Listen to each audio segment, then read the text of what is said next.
Hello everyone, মা ছোটমার হিসেবে সবাইকে অনেক অনেক ওয়েলকাম। আপনারা সবাই কেমন আছেন? আশা করছি সবাই খুব ভালো আছেন, আমিও খুব ভালো আছি। আজকে আমি আপনাদের সঙ্গে শেয়ার করব পাঁচমিশালি সবজি দিয়ে নিরামিষ রেসিপি। এই রেসিপিটা আমি এর আগেও শেয়ার করেছি, কিন্তু আজকে আমি একটু অন্যভাবে রান্না করব। আর কিভাবে সহজ উপায়ে এবং কম সময়ে রান্না করা যায় সেটাও আপনাদেরকে দেখাবো। তাহলে চলুন সবার প্রথমে সবজিগুলো কেটে নিই। এখানে আমি নিয়ে নিয়েছি মূলো, বাঁধাকপি, মিষ্টি কুমড়ো, ওলকপি, বেগুন, মানে শীতের যেসব সবজি হয় আর কি। ইচ্ছে ছিল আরও কিছু সবজি এর মধ্যে অ্যাড করার, কিন্তু বাড়িতে যেহেতু ছিল না সেই জন্য দিতে পারিনি। আপনারা চাইলে পালং শাক, তারপরে ফুলকপি এসবও দিতে পারেন। আরও এরকম সহজ ও ঘরোয়া উপকরণের নিরামিষ রেসিপি যদি আপনারা দেখতে চান, তাহলে ইউটিউবে গিয়ে মা ছোটমার হেসেল দিয়ে সার্চ করে দেখবেন। সেখানে প্লেলিস্ট করা আছে সমস্ত রকম রেসিপি। নিরামিষ রেসিপিগুলো একদিকে আলাদা করে প্লেলিস্টে দেওয়া আছে, আপনারা একটু সার্চ করে নেবেন, তাহলে দেখতে পাবেন আমি সেখানে কিছু নিরামিষ রেসিপি শেয়ার করে রেখেছি আপনাদের জন্য।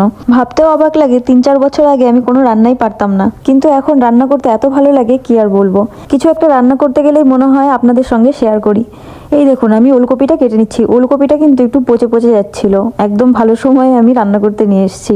এমনিতে এই সবজিটা আমার একদম পছন্দ না, কিন্তু এইভাবে পাঁচমিশালি সবজির মধ্যে দিয়ে রান্না করলে কিন্তু ভালোই লাগে। আমার আগে নিরামিষ খাবার একদম ভালো লাগতো না, আর না ভালো লাগতো রান্না করতে, কিন্তু এখন রান্না করতেও ভালো লাগে আর খেতেও ভালো লাগে। এবার আমি বেগুনটা কেটে নিই। এখনকার দিনের বেগুন কিন্তু খুব সুন্দর হয়, মানে আমি এমনভাবে বেগুনটা কাটি যাতে একটুও ফেলতে না হয়। এই দেখুন একটাও পোকা ছিল না বেগুনে। প্রায় সবকিছুই কাটা শেষ, আরেকটা জিনিসই বাকি আছে, সেটা হচ্ছে বাঁধাকপি। এবার বাঁধাকপিটাও কেটে নেব।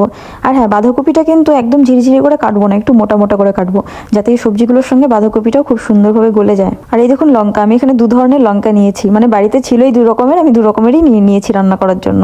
এবার বাঁধাকপিটা চলুন কেটে নিই। এই সবজিগুলো কাটতে কাটতে দেখুন আমার ছুরিটা কিন্তু বাঁকা হয়ে গেছে। এমনি সময় হলে বাঁধাকপিটা ধুয়েই কাটতাম, কিন্তু যেহেতু মোটা মোটা করে কাটছি এই জন্য কেটেই ধুবো। আর হ্যাঁ, নতুন বছর তো শুরু হয়ে গেছে। কে কে পিকনিক করলেন আমাকে অবশ্যই কমেন্ট করে জানাবেন। আমি কিন্তু এখনো করিনি, কিন্তু করব, সামনে প্ল্যান আছে একটা। বাঁধাকপিটা এত সুন্দর ফ্রেশ ছিল কি আর বলবো, আপনারা হয়তো দেখেই বুঝতে পারছেন। এবার বাঁধাকপিটা আলাদা একটি পাত্রে তুলে নেব। আপনাদের সাথে ভাবছি আরও কিছু পিঠে রেসিপি শেয়ার করব। যেহেতু এটা শীতকাল, এই সিজনে কিন্তু সবাই পিঠে খেতে খুব ভালোবাসে, তাই না বলুন? আগের থেকেই কিছু পিঠে রেসিপি মা ছোটমার হিসেবে শেয়ার করা আছে, আপনারা চাইলে দেখে আসতেই পারেন। সমস্ত রকম সবজি কাটা হয়ে গেছে, আমি ধুয়েও পরিষ্কার করে নিয়েছি। আর এদিকে দেখুন কড়াইটাও বসিয়ে দিয়েছিলাম। কড়াইটা গরম হয়ে গেছে, এবার দিয়ে দিচ্ছি সর্ষের তেল। আমি কিন্তু সমস্ত রান্না সর্ষের তেল দিয়ে করারই চেষ্টা করি, তাহলে খেতে কিন্তু দারুণ টেস্ট হয়। এই দেখুন সবার প্রথমে আমি এখানে ডালের বড়িগুলো ভেজে নিচ্ছি। আরও কিছু বড়ি দেওয়া যেত, কিন্তু যেহেতু বাড়িতে ছিল না সেই জন্য এই কটাই দিলাম। আর হ্যাঁ, এই বড়িগুলো কিন্তু বাড়িতে বানানো। আপনারা চাইলে বড়ি কিভাবে বানাতে হয় সেটাও শেয়ার করতে পারি। বড়িগুলোকে ব্রাউন করে ভেজে তুলে নিলাম। এবার আমি কড়াইয়ের মধ্যে দিয়ে দেবো ফোড়ন। ফোড়নে নিয়েছি তেজপাতা, শুকনো লঙ্কা আর 5 ফোড়ন। এবারে দিয়ে দেবো আদা। আদাটাকে আমি গ্রেট করে নিয়েছি, আপনারা চাইলে বেটেও নিতে পারেন। ভিডিওটা রাত্রেবেলা শ্যুট করছিলাম দেখে এই দেখুন কেমন একটা কোয়ালিটি এসেছে। তবুও আমি অনেক চেষ্টা করেছি যাতে একটু ভালো কোয়ালিটি আসে। এই দেখুন ফোড়নে আমি যেগুলো দিয়েছিলাম সেগুলোও কিন্তু ব্রাউন কালার হয়ে আসছে। এবার আমি সবজিগুলো দিয়ে দেবো। সমস্ত রকম সবজি আমি একসাথেই দিয়ে দিলাম। এবার একটু হালকা করে ভেজে নেব। একটু নেড়েচেড়ে নিয়ে এর মধ্যে দিয়ে দিচ্ছি স্বাদ মতো নুন আর পরিমাণ মতন হলুদ। নুন আর হলুদ দিয়ে আর একটু নেড়েচেড়ে হালকা একটু ভেজে নেব।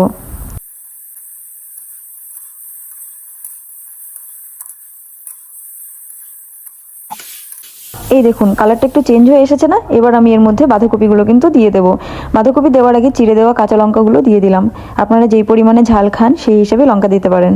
যেহেতু লবণ আর হলুদটা পরিমাণ মতোই দেওয়া আছে, সেই জন্য কিন্তু আর লবণ হলুদ দিচ্ছি না। এবার আর কি বাঁধাকপিটা এই সবজির সঙ্গে ভালোভাবে মিশিয়ে নেব। এই দেখুন বাঁধাকপি থেকে কিন্তু জল ছাড়ছে, কারণ আগের থেকে এর মধ্যে লবণ দেওয়া ছিল। এবার একটি প্রেসার কুকার বসিয়ে দিলাম। কুকারের মধ্যে ততটাই জল দেবেন যতটা আপনি সবজির মধ্যে রাখতে চান, এর থেকে বেশি দিলে কিন্তু ভালো লাগবে না। তো আমি সেই পরিমাণে জল দিয়ে দিলাম। তারপরে আমি আস্তে আস্তে এই সবজিগুলো দিয়ে দিচ্ছি। এবার দিয়ে দেবো ভেজে রাখা ডালের বড়িগুলো। আর একটু নেড়ে চেড়ে নিয়ে আমি এবার ঢাকনাটা দিয়ে দেবো। 2টো সিটি দিলেই কিন্তু হয়ে যাবে। এই দেখুন সিটি পড়ে গেছে।